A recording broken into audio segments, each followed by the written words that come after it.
Welcome back to the produce prison. Excuse the chicken in the background.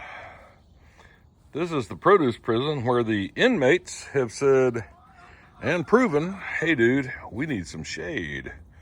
So, as y'all can probably tell, we got the shade cloth over the top of the produce prison.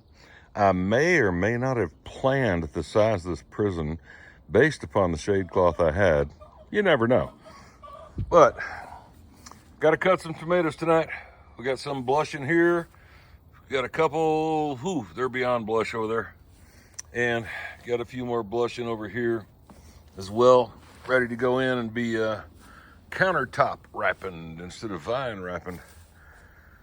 But these are the most outspoken critters I've got that say, hey, we need some shade. They got plenty of water. I tried to water them a while ago and it's just almost saturated. But I want to keep my cucumbers going because I've got a little cuke going there. We've got another cucumber going over against the wire, which is probably going to be sacrificial. But everything else is doing okay.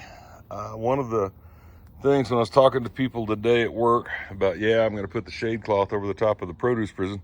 They're like, oh, but the pollinators aren't going to be able to get in there. Well, I'm about done with pollinators, I think. We've still got tomatoes going in here. The potatoes, I'm not too worried about. The cucumbers, now they're up here at the end. It's still fairly open. And I I kind of figured it this way because, it's going to get some evening sun, but the sun will go down over there, and very shortly, well, you can't see it now, very shortly that sun's going to be behind some oak trees. So they're going to get a little bit of the hot sun in the evening, but not a lot of the hot sun in the evening. What's been kicking their tail, I think, is this abnormally warm weather that we've been having, and the sun, which is just, oh my God, hot. But as you can see, they're all wilty. This morning, everything looked great. They were big old leaves looking good. But back to the pollinator thing. What we've got happening here now, we got peas self-pollinating. Really not a problem.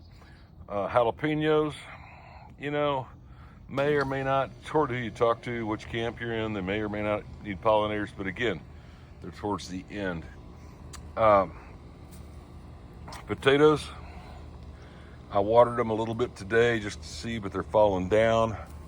Squash, we're about done with squash at this point, I think, as hot as it's getting. Green beans, those things are rocking. Again, you really don't need the pollinators for the green beans, the legumes and such. So even the purple hulls and the black-eyed peas. So we'll be moving along. But from this point forward, old Cranky gonna be gardening in the shade. Hope everybody's doing well. I'll take care.